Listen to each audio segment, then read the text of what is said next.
말씀은 우리 레위기 19장 우리 37절 우리 한 절 말씀이니까요. 좀 같이 보도록 하겠습니다. 같이 읽겠습니다. 시작. 너희는 내 모든 규례와 내 모든 법도를 지켜 행하라. 나는 여호와이니라. 아멘. 우리 옆 사람과 인사하겠습니다. 주님의 이름으로 사랑합니다.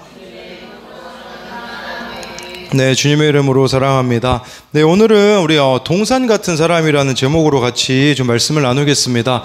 제가 레위기 19장을 보니까 이웃에 대한 부분들이 나와 있더라고요. 근데 참 보니까 두 종류의 사람들이 있는 것 같습니다. 그것은 무엇이냐면 하나님을 사랑하는데 어떤 사람은요, 그 에베레스트 산 같은 사람이 있어요. 그 에베레스트 산 같은 사람은요, 접근하기도 힘들고, 그 사람 같은 경우는 우리가 참 이렇게 하나님은 뜨겁게 사랑하는 것 같으나 이웃이 다가갈 수 없는 그런 사람이 있는가 하면, 근데 오늘 말씀에는요, 그렇게 정말 이웃을 사랑한다면 구별됨이 있어야 됨과 동시에 이웃을 그 낮은 위치에서 우리가 사랑하는 동산 같은 사람이 되어야 된다라고 말씀해 주고 있는 것입니다. 오늘 아산고 기도 모임을 다녀오게 되었는데요, 오늘은 아산고가 그 체육대회가 있는 날이다 보니까 정말 그 엑기스 같은 애들만 모였더라고요. 평소에는 네, 막 이렇게 힘든 많은 아이들이 이제 설교를 듣지 않는 많은 아이들이 있었었는데, 오늘은 한 6명만 모였는데, 뭐 목사님 자녀, 교회 다니는 아이들, 조용한 아이들 딱 이렇게 6명이서만 예배를 드리는데, 설교하는데 마음이 너무 편안하더라고요. 모두가 다 집중하니까 참 좋더라고요.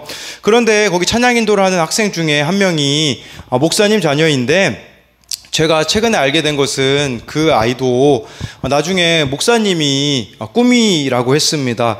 자습 시간에 우리 혜미쌤이 그 청소년 아이가 읽고 있는 책을 사진 찍어서 저에게 보내준 것이 있었는데, 그 책은 신앙서적이었는데요. 제가 오늘 그 학생에게 그런 이야기를 해줬어요. 좋은 목사가 되는 방법에 대해서 이야기해 줬거든요. 그러면 어떻게 하면 좋은 목사가 될 수 있을까요? 물론 좋은 책들도 많이 읽어야 합니다. 정말 목사가 되면 읽어야 될 책들이 너무 많거든요. 그런데 제가 그 친구에게 해줬던 이야기는 무엇이었냐면, 수요일마다 기독교 동아리에서도 이 학생이 찬양을 인도하는데 안 믿는 아이들이 많아서 찬양을 인도할 때 보면요, 땀을 그렇게 많이 흘리더라고요. 이렇게 너무 긴장이 많이 되는 거죠. 그래서 제가 그 친구에게 해줬던 이야기가, 그 안 믿는 아이들과 함께하는 것이 즐거우면 좋은 목사가 될 수 있을 거라고 이야기를 해줬습니다. 사실 믿는 아이들만 데리고 그 앞에서 설교하는 것은 쉽습니다. 근데 조금 우리에게는 부담스럽고 어려운 것은 뭐냐면, 안 믿는 아이들 앞에서 제가 설교하는 것은 어렵습니다.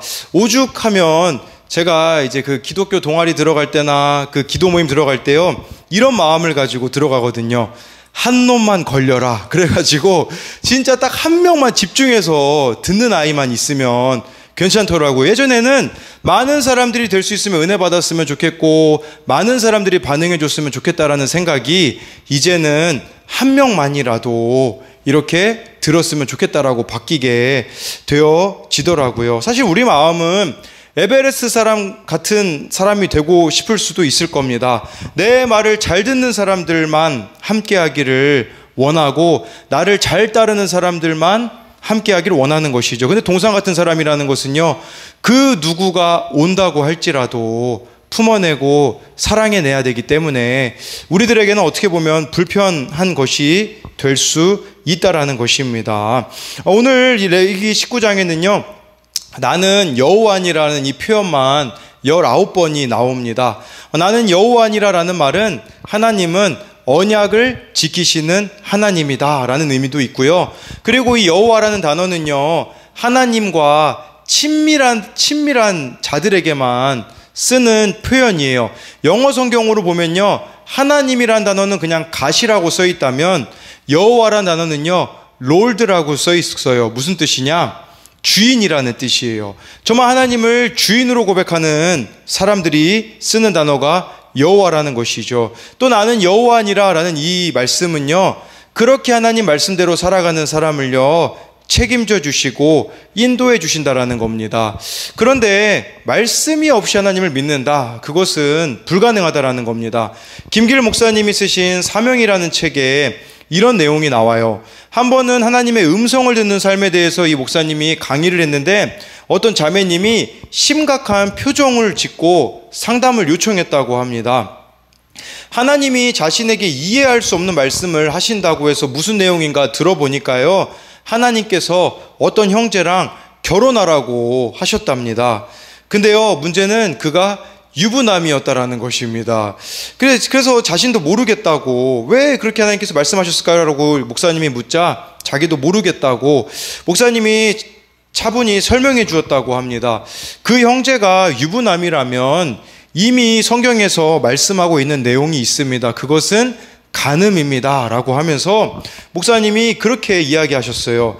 자신의 욕심은 정상적인 사고와 말씀이 명백하게 가르치는 것도 오도할 만큼 힘이 셉니다 라고 이렇게 이야기를 하시더라고요. 우리가 가지고 있는 이 욕심은요, 하나님의 말씀을 어길 만큼 강력하다라는 것이죠. 그러면서요, 목사님은요, 하나님과 말씀 앞에 정직하고 자신의 욕심을 내려놓아야 합니다.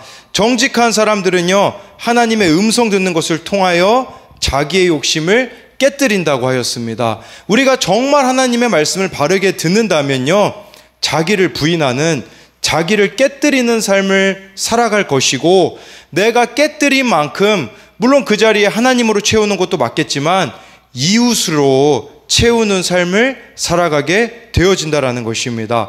그래서 첫 번째로는요, 정말 이렇게 동산 같은 사람은 삶의 이웃의 자리를 늘 남겨두는 사람입니다. 우리 9절 10절 말씀 같이 보도록 하겠습니다. 시작. 너희가 너희 땅에서 곡식을 거둘 때에 너는 반 모퉁이까지 다 거두지 말고 내 떨어진 이삭도 줍지 말며 내 포도원의 열매를 다 따지 말며 내 포도원에 떨어진 열매도 줍지 말고 가난한 사람과 거류민을 위하여 버려두라. 나는 너희의 하나님 여호와이니라.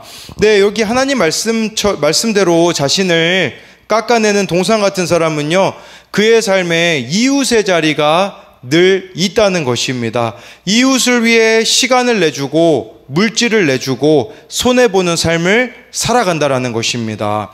여러분, 실제 상황이 되면요, 지키기 어려운 말씀이 이거 9절 10절 아니겠습니까? 지금은 광야에서 주신 말씀이기 때문에 에이, 나중에 있을 일이니까 뭐 잘 지킬 수 있겠지. 가나안 땅에 들어가면 이제 농사를 지어야 되거든요. 그 광야 생활은 유목민이기 때문에 모를 수 있어요.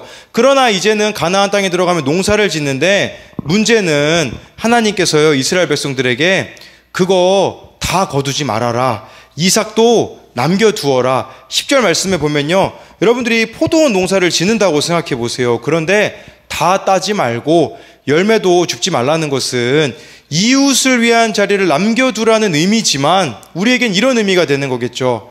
손해 봐야 된다라는 것입니다. 이것 때문에 많은 사람들이 이 말씀을 지키지 못하지만, 여러분, 이 19장 말씀 끝에 항상 이렇게 나와 있어요. 나는 너희의 하나님 여호와이니라 라는 것은 손해보는 것 같지만 내가 책임져 주겠다라고 하나님이 말씀하시는 그 말씀을 우리가 믿을 수가 있냐라는 것입니다. 우리 교회에서 구역 모임에서 룻기 말씀을 나누고 있잖아요. 다음 주 나눌 말씀이긴 한데요, 보아스가 룻기에 보면요, 결혼을 못하고 있었습니다. 물론 어머니가 기생 라합이기 때문에 결혼을 못했다라고 볼 수 있겠지만, 또 한 가지 결혼하지 못한 이유가 있습니다. 그 이유는 바로 이 룻기는 사사시대이기 때문에 보아스가요, 믿음의 여인을 만나지 못하였기 때문에 결혼하고 있지 못하다라고도 말씀드릴 수 있어요. 그런데 이 보아스는요, 자기 밭이 있었거든요. 자기 밭이 있었는데 사사기를 한번 읽어보십시오. 사람들이요, 이 9절 10절 말씀을 지킨 사람들이 없습니다. 룻기에 지킨 사람이 있는데 바로 보아스였다라는 사실이에요. 보아스는 이 말씀을 어떻게까지도 지켰냐면요, 룻기 2장 15절 16절 말씀을 같이 보도록 하겠습니다. 시작. 룻이 이삭을 주우러 명하여 이르되 그에게 단 곡식단 사이에서 죽게 하고 책망하지 말며 또 그를 위하여 곡식 다발에서 조금씩 뽑아 버려서 그에게 줍게 하고 꾸짖지 말라 하니라. 남겨두는 것만 해도 대단한 일이거든요. 왜냐하면 사사시대 때 남겨두는 사람이 없었기 때문이죠. 근데요, 보아스는 룻을 위하여서 어느 정도까지 배려를 하냐면요, 일부러 곡식단을 16절 보면 나와 있잖아요. 곡식 다발에서 조금씩 뽑아 버리라고까지 하는 겁니다. 그러니 여러분, 이 하나님의 말씀에 정말 손해보는 것과 같은 그 적용을 보아스가 했을 때 어떤 일이 보아스의 삶에 이루어지게 됩니까? 두 가지가 이루어지게 됩니다. 하나는요, 룻과 결혼하게 되어지는 일이 일어나고요. 두 번째는요, 예수님의 조상에, 여러분 그 마태복음 1장을 읽어보십시오. 보아스의 이름이 올라가게 되었다라는 것입니다. 그러니 이웃을 위하여서 나의 삶을 쓰는 것은 결코 낭비가 아니라는 것을 말씀해주고 있는 것입니다. 어떻게 우리에게 이렇게 이웃을 향한 자리가 있을 수 있겠습니까? 우리 2절 말씀이 여기는 안 나와 있네요. 제가 했는데 2절 말씀에요, 그런 내용이 보면 나와 있습니다. 너는 이스라엘 자손의 온 회중에게 말하여 이르라. 너희는 거룩하라. 이는 나 여호와 너희 하나님이 거룩함이니라. 왜 우리가 이웃을 위한 자리를 남겨두어야 되냐면요, 하나님이 거룩하시기 때문이에요. 그 하나님이 거룩하시기 때문에 하나님의 백성된 우리들, 하나님의 자녀된 우리가요, 거룩이라는 것은 하나님을 닮는 것이기 때문에, 여러분 우리가 하나님을 아버지라고 부르지 않습니까? 아버지라면 우리가 자녀인데 필수적인 요소가 무엇입니까? 아버지를 닮아가는 모습이 있어야 되기 때문에 하나님의 관심은요, 약자들에게 있기 때문에 우리들이 약자들을 배려하는 모습을 보여줄 때 하나님이 기뻐하신다라는 거죠. 오늘 예찬이가요, 그 태권도 차에서 내릴 때 그 태권도 차에 그 운전하시는 분이 동생 주라고 젤리를 이렇게 하나를 줬습니다. 예찬이 거 하나 주고 한결이 걸 하나 줬죠. 근데 같이 예찬이랑 밥을 먹는데 예찬이가 갑자기 한결이 거를 찢는 거예요. 그 젤리를 자기가 먹으려고 했던 거죠. 그래서 제가 예찬이에게 그렇게 얘기해 줬거든요. 예찬아, 그거 한결이에게 준 거잖니? 라고 하니까 다시 그 찢어진 채로 저에게 줘가지고 제가 이렇게 잘 가지고 와서 한결이에게 주었거든요. 뭐 하나의 예일 수 있으나 예찬이가 한결이 것까지 먹으려고 할 때 제 마음이 불편했듯이 우리도 마찬가지인 것 같아요. 내가 나 자신을 위해서 살아갈 때 하나님께서 얼마나 마음이 아프시겠습니까? 그런데 이 약자들을 배려하는 삶을 살아간다면 그것이 얼마나 우리 하나님께서는 크게 기뻐하시는 일이 되지 않겠습니까? 어제 그 유키즈 원더 블럭이라는 이 프로그램을 유튜브로 봤는데 거기에 그 김민재 선수를 닮은 정동식 심판이 나옵니다. 이렇게 이 축구 심판은요, 문제는 무엇이냐면 수당제로 운영이 되어서 경기가 없는 겨울이나 비시즌에는요, 수입이 전혀 없다고 합니다. 그러다 보니까 생활을 할 수가 없기에 이분이 아들이 3명이 있는데 이 축구 심판 가지고서는 일정한 수입이 없기 때문에 환경 공무관 시험을 봐서 합격했다고 합니다. 이제 환경미화원을 환경 공무관으로 부른다고 합니다. 주중에는 일을 하고 일이 끝나면 2시간 정도 퀵 서비스를 하고 남은 시간은 운동을 한다고 해요. 그래서 유재석 씨가 물어봐요. 일과가 어떻게 되십니까? 그러자 이렇게 대답해요. 4시 반에 기상을 하고 6시에 일을 시작해서 환경 공무관으로 오후 3시까지 일을 하고요. 오후 3시부터 5시까지는 퀵 서비스를 하고 나서 오후 5시 이후에는요, 운동을 한다고 해요. 왜냐하면 심판이기 때문에 체력을 미리 길러놔야 한다라는 것이죠. 그런데요, 가족에게 미안한 게 있다고 해요. 그것은 바로 가족과 보낼 시간이 없다는 거예요. 아들이 3명 있는데 아들과 함께하는 시간이 부족해서 늘 아버지는 미안한 마음이 있다고 합니다. 유재석 씨가 물어봐요. 오늘 이 방송 찍고 나서 오후에는 무슨 스케줄 있습니까? 그러자 반차를 써서 아들하고 오랜만에 외식할 예정이라고 합니다. 이제는 아들을 인터뷰하거든요. 아빠 얘기 들으면서 무슨 생각이 들었어요? 라고 하자 아들이 대단하시다는 생각이 들었어요. 그리고 아빠는 어떤 분입니까? 라고 묻자 이 아들이요, 착하고 부지런한 사람이요 라고 대답하자 이 아버지가 그 자리에서 울기 시작하시더라고요. 막 유재석 씨도 울거든요. 그러면서 이 아버지가 이렇게 대답해요. 저도 그런 감정 몰랐거든요. 자식하고 놀아주지 않으니까 싫어하는 아빠인 줄 알았는데 제 아들의 이야기를 들어보니까 너무 가슴 벅찬 것 같아서 보람을 느끼는 것 같아서 좋습니다 라고 하면서 끝나고 무슨 음식 먹으러 갈 겁니까? 라고 아들에게 묻자 아버지가 좋아하는 거면 다 괜찮아요 라고 이렇게 대답을 하더라고요. 이 모습을 보면서 무슨 생각을 했냐면요, 우리 모습이 이 아들과 같다면 얼마나 좋을까요? 나의 어떤 이익을 따지는 게 아니라 하나님이 기뻐하시는 일이라면 어떨까? 이 고민을 하면 얼마나 좋을까요? 제가 어제 어느 목사님 설교를 듣는데 김동호 목사님, 예전에 지금 은퇴하셨지만 김동호 목사님이요, 처음 교회에 부임해서요 신방을 가는데 우리도 막 그렇게 신방 이렇게 몰아서 할 때가 있지 않습니까? 그런데 첫 집에 갔는데요, 반찬이 8가지가 있었다고 해요. 그래서 이제 김동호 목사님이 식사를 하는데요, 그런데요 그 다음 집부터요 3가지 반찬이 똑같이 계속 나왔다고 하더라고요. 이상하잖아요. 왜 이 모든 성도님 집에 같은 반찬 3가지가 꼭 나올까? 알고 보니까요, 처음 신방한 그 집에 집사님이 전화해가지고요, 어디에 이 목사님 젓가락질이 무슨 반찬에 가장 많이 갑니까? 물어봐가지고요, 그것 가장 많이 간 반찬 3가지를 듣고서는 그 다음 집사님이, 또 그 다음 집에 또 그 다음 집사님이 듣고서는 그 반찬을 가장 많이 이렇게 내어주었다. 그래서 거의 2달 동안 똑같은 반찬만 먹어서 나중에 김동호 목사님이 이 이야기를 듣고서는 감동이 되었다고 하더라고요. 그러면서 어제 그 설교하신 목사님이 그런 이야기를 하시더라고요. 하나님의 손길이 가장 많이 가는 곳에, 하나님이 가장 기뻐하시는 곳에 우리들의 삶이 가면 얼마나 좋겠습니까? 라고 물을 때, 여러분 정말 하나님이 우리의 아버지라면 우리의 삶도 하나님이 향하는 곳으로 향한다면 얼마나 좋겠습니까? 네, 어제 이 말씀을 가지고 우리 소리사모가 이 9절 10절 말씀을 가지고 이렇게 나눈 내용입니다. 큐티 내용인데요, 주변에 힘든 사람은 누가 있습니까? 그를 위해 무엇을 나누겠습니까? 물질입니까? 시간입니까? 정성입니까? 하나님의 사랑은 이웃 사랑까지 실천하게 합니다. 오늘 말씀에서 곡식을 거둘 때에 밥 모퉁이까지 거두지 말고 이삭 줍기를 가난한 사람이 거둘 수 있도록 남겨두라고 하십니다. 그런데 사사기에 보면 자신의 이익을 위해 남겨두는 사람이 없었지만 룻기에 나오는 보아스는 그의 밭에 이웃을 위하여 남겨두었음을 볼 수 있습니다. 하나님을 경외했기에 늘 이웃의 자리가 남겨져 있었다는 것입니다. 은혜를 받았다면 그 은혜를 흘려보낼 줄 알아야 한다는 것입니다. 오늘 오전에 산부인과에 다녀왔습니다. 생리할 때가 되었는데 하지 않아서 어제 임신 테스트기를 했을 때에 2줄이 떠서 병원에 다녀오게 되었습니다.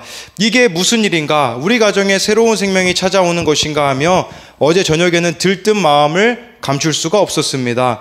분명히 이 소식을 나눈다면 함께 기뻐해줄 우리 청년들과 성도님들의 모습을 상상하니 행복했는데, 그래도 확실하게 병원을 먼저 다녀와 보자 싶어서 병원에 다녀왔는데, 초음파상으로는 아기집도 아직 안 보여서 임신 극초기 가능성이 있고 아니면 비임신 가능성이 있다는 말을 듣고 피검사를 하고 돌아오게 되었습니다. 솔직히 저는 셋째까지는 있었으면 좋겠다라는 마음이 들어서 이제 우리 가정에 새 생명을 허락하실 때가 되어서 주시는 건가? 그래서 우리 셋째 김치국을 좀 빨리 마셨죠. 셋째 태명까지도 지었거든요. 예, 이름은 큐티라고 지어서 귀엽다는 의미도 있고, 네, 큐티 잘하자 뭐 이제 그런 의미도 있는 거죠. 근데 아니었습니다. 네, 이제 오늘 확실해졌거든요. 그러면서 괜히 울적하고 왜 이런 일이 있나 싶은 마음이 들면서 낙심되는 마음이 저를 사로잡으려 하는데, 오늘 새벽에 기도하는데 제가 돌아보지 못한 우리 교회 안의 지체들을 떠올리게 하셨습니다. 하면서 소리사모가 깨달았던 것은, 물론 임신은 되지 않았지만 그 가운데 내가 지금 돌아봐야 될, 생명을 낳아야 될 우리 아이들이 떠올랐다라는 것입니다. 그리고 그날 저녁에 정말 신기하게도 오랜만에 교회에 방문했던 우리 청년들이 있었었거든요. 그걸 보니까 좀 더 확실해지더라고요. 물론 새 생명이 생기진 않았지만 하나님께서 우리에게 주신 마음은 정말 생명을 낳는 삶을, 생명을 낳는 수고를 계속해서 해 나가야 한다라는 것입니다. 이것에 대한 적용으로는요, 나의 삶에는 이웃을 위한 자리, 이웃을 위해 쓰는 여러분들의 시간, 물질이 있습니까? 하나님이 지금 내게 기뻐하실 만한 순종은 무엇이 있습니까? 두 번째로요, 동산 같은 사람은 자신의 죄인됨을 알고 이웃을 내 몸과 같이 사랑합니다. 우리 17절, 18절 말씀을 읽어보도록 하겠습니다. 시작.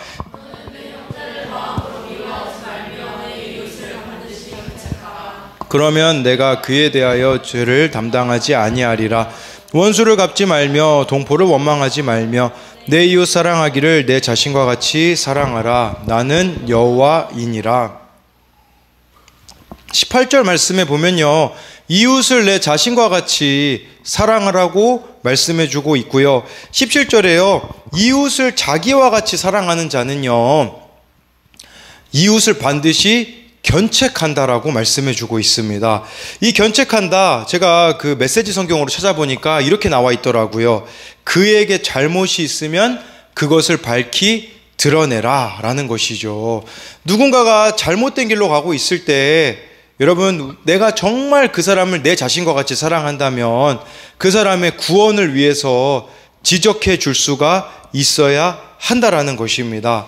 그런데 우리는 그냥 지적만 하려고 하기 때문에 이 견책이 먹혀들지 않을 때가 있는 것이죠. 그렇게 되어지지 않기 위해서 우리에게 필요한 것이 34절에 보면 나와 있습니다. 같이 읽어보겠습니다.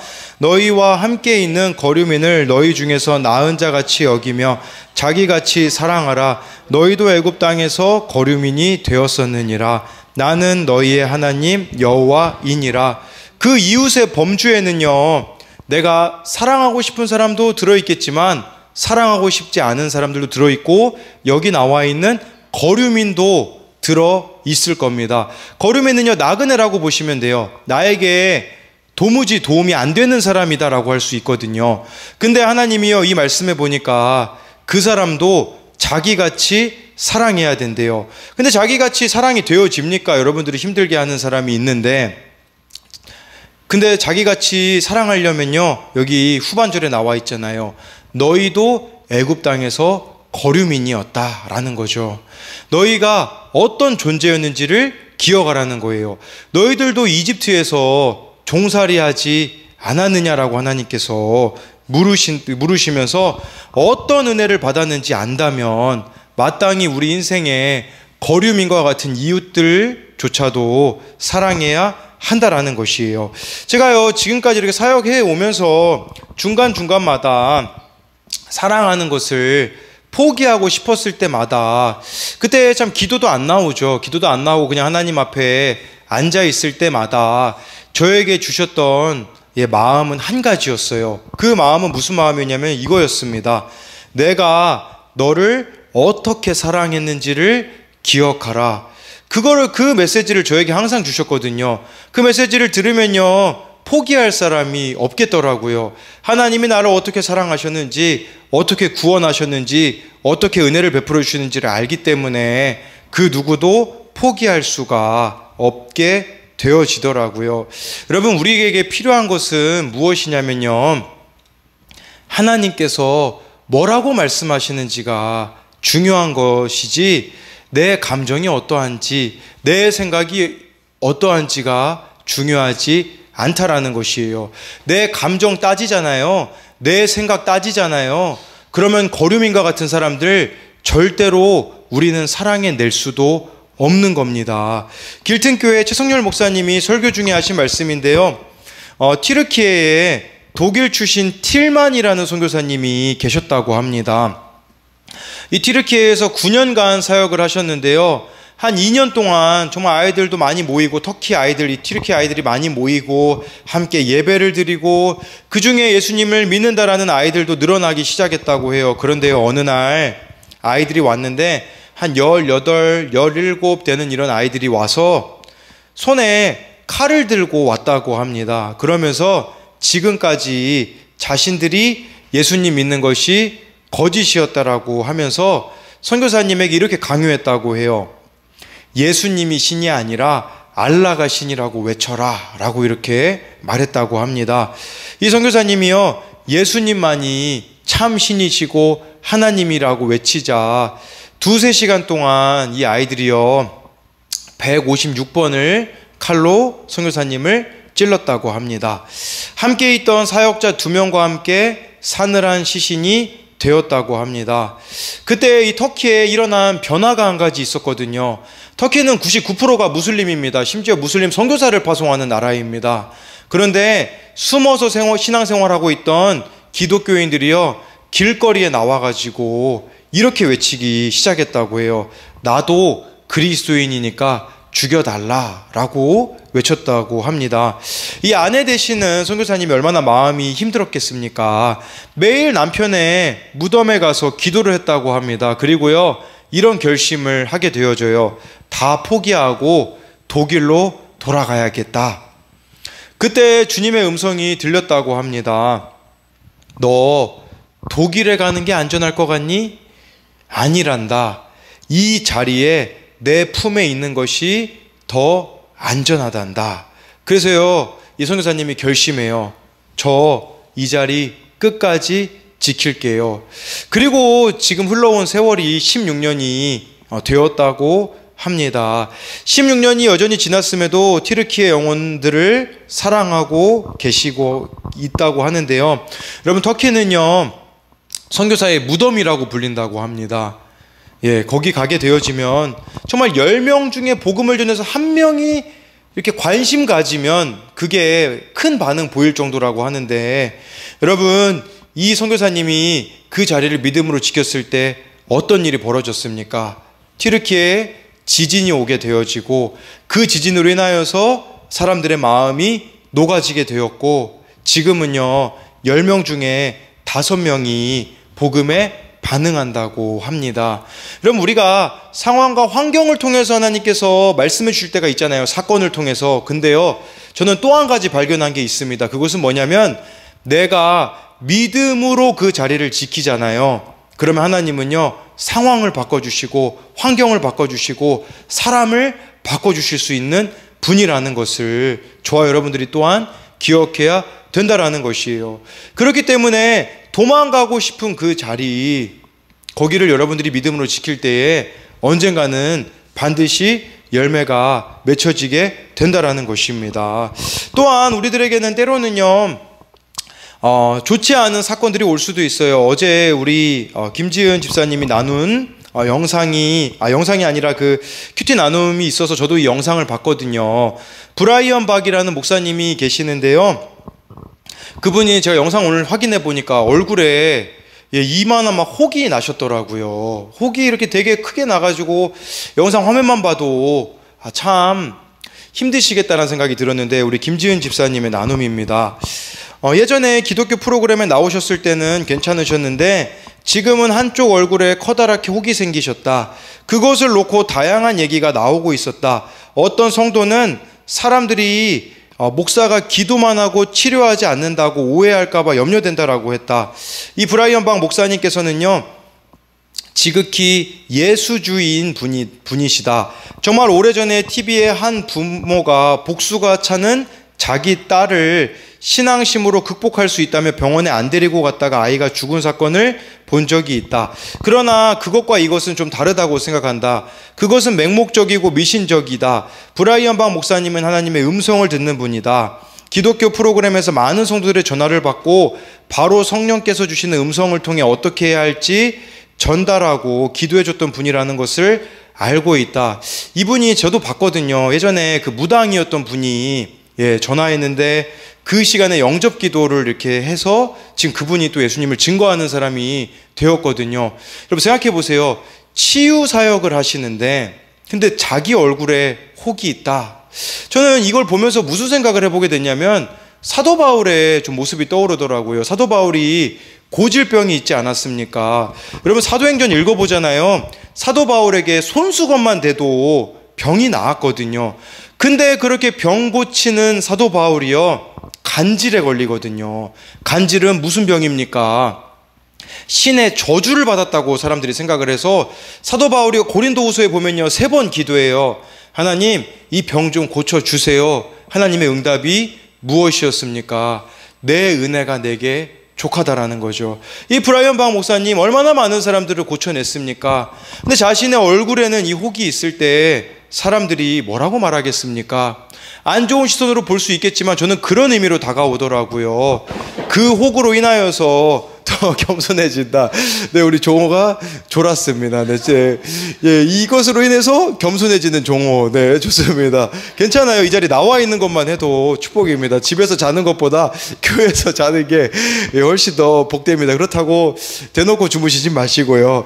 네, 근데 그 모습을 보면서 오히려 이 브라이언 박 그 목사님은 감사한다라는 이런 하나님이 주신 음성은요, 하나님과의 관계 속에서 목사님은 지금은 그저 감사라는 명령을 받으셨다고 합니다.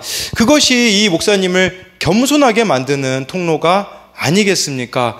이와 마찬가지로 우리도 늘 말씀을 통해서 내 모습을 보고 죄인됨을 본다면 겸손해질 수가 있다라는 것이에요. 그리고요, 우리 요새 그 구역장 모임이 풍성하거든요. 거기서 우리 지지난주에 우리 보아스가 없냐라고 이렇게 물었던 우리 박종수 권사님이 요새 참 많이 변하고 계세요. 엊그제였죠. 수요일에는 그런 이야기를 하시더라고요. 큐티를 하는데 매일 아침 큐티를 틀어놓는데 들을 때마다 막 마음이 울컥하고 눈물이 나신다고 하더라고요. 말씀이 들려지고 있는 것이죠. 그래서 지지난주에 힘든 적용을 하셨어요. 평소에 안 찾아갔던 친족을 찾아가가지고 이야기를 나누는데 권사님이 그런 얘기 하시더라고요. 이제는 자주 찾아가야 될 것 같아서 마음에 고민이 많이 있으시다고 하더라고요. 근데 우리 권사님이 나눠주셨던 고백은 무엇이었냐면 그래도 음식이라도 만들어가지고 가서 찾아가고, 제가 그런 얘기 해드렸어요. 권사님, 룻기 구역원들하고만 나누지 마시고 그분에게도 이 룻기 말씀 나눠주세요라고 하니까 알겠다고 하시더라고요. 말씀이 들려지니까 이웃에게 갈 수밖에 없는 거, 이게 우리의 모습인데요. 말씀을 통해 내 모습이 안 보이니 찾아갈 이웃도 누군지 모르겠고 이웃을 향하여서도 전혀 나의 삶을 내어주는 공간이 우리들 가운데 없으며 이웃을 내 몸과 같이 사랑하는 일은 불가능한 일이라고 우리가 생각하고 있는 게 아니겠습니까? 그러니 말씀을 통해 늘 나의 모습을 봐야 한다라는 것을 저와 여러분들이 기억해야 된다라는 것이에요. 어제는 제가 좀 피곤해서 이제 누워서 잠을 잤는데 한 12시 30분에 이제 전화가 오더라고요. 네, 근데 제가 잘 때는 핸드폰 그 데이터는 꺼요. 근데 전화 소리는 켜놔요. 누가 전화하면 받으려고. 또 시계를 차고 자면 받을 수밖에 없어서 어제 딱 자다가 딱 전화를 받았거든요. 근데 어느 청년이 힘들다고 이렇게 울면서 저에게 전화를 했습니다. 쳐다보지 마세요. 네. 정윤이라는 거 제가 뭐라고 하려고 얘기하는 게 아니라 너무 고마워서 얘기하는 거예요. 근데 딱 전화를 끊고 나니까 잠이 깨버린 거예요. 제가 12시 반에 12시 반에 깨버렸는데 무슨 생각을 하게 됐느냐면요, 정윤이가 저를 깨웠다고 생각하지 않고 하나님이 지금 나에게 주시는 메시지가 있어서 깨웠다라고 생각을 했거든요. 근데 제가 어제 큐티 적용이 뭐였었냐면요, 밤에 하나님하고 교제하던 거 계속 하겠습니다. 우리들 교회 다녀오기 전까지만 해도요, 매일 밤 자기 전에 3층에 가서 기도했거든요. 우리들 교회 다녀오고 나서는 안 하더라고요. 왜 그랬냐? 금세 제가 또 교만해진 거죠. 근데 우리 정윤이가 저를 깨워줌으로써 어제 12시 반부터 1시 반까지 다시 3층에 내려와가지고 교제하는데 얼마나 많은 은혜가 있었는지 모릅니다. 그러면서 제가 들었던 생각이 무엇이냐면, 하나님이 나에게 사람을 보내주시는 것도, 사건을 주시는 것도 나를 통해 주시고자 하는 메시지가 있다라는 것을 깨닫게 되어지더라고요. 그렇기에요, 이 마지막으로 이것에 대한 적용 질문은 나의 죄인됨을 보고 이웃을 사랑하고 있습니까? 정윤이가 저에게 전화했을 때, 제가 깨어났을 때 그냥 인간적인 생각만 하면 아유 나 졸린데 왜 깨웠어가 될 수 있잖아요. 근데 그 가운데 하나님 앞에서의 제 모습을 보니까 정윤이에 대한 아무 마음이 없어지더라고요. 여러분 주변에 여러분들이 힘들게 하는 사람들 있잖아요. 근데 그때 문제는 뭐냐면 그걸 가지고 우리가 하나님께 안 나아가니 원망과 불평밖에 할 수가 없고 미움과 시기밖에 나올 수가 없는 것이죠. 나의 죄인됨을 보라는 것은 어떤 사건이 온다고 할지라도 하나님께 그 문제를 가지고 가야 된다라는 것이에요. 그래서 이게 두 번째 적용 질문이잖아요. 지금 나에게 있는 힘든 사건이나 힘든 사람을 통해서 하나님은 내가 무엇을 깨닫기를 원하실까요? 저와 여러분들이 정말 힘든 사건들을 지금 마주하고 있을 수 있어요. 또한 나를 힘들게 하는 사람들이 있을 수 있습니다. 그런데요, 그 이면에는 하나님께서 지금 나에게 하시고자 하는 메시지가 있다라는 것을 저와 여러분들이 기억해야 된다라는 것이에요. 그래서 오늘 이 말씀 제목처럼요, 저와 여러분들이 동산 같은 사람들이 되었으면 좋겠어요. 그 누구라도 와서 쉬어갈 수 있는 사람, 그 누구라도 사랑해내는 사람이 됨으로써 그렇게 살아가는 것이 어떤 삶이겠습니까? 우리 아버지 되시는 하나님을 기쁘시게 하는 삶이 아니겠습니까? 이제는 저와 여러분들이 하나님께 이것 좀 주세요, 저것 좀 주세요, 이런 거 구하지 마시고 하나님이 기뻐하신 일이 이 일이라면 제가 할게요.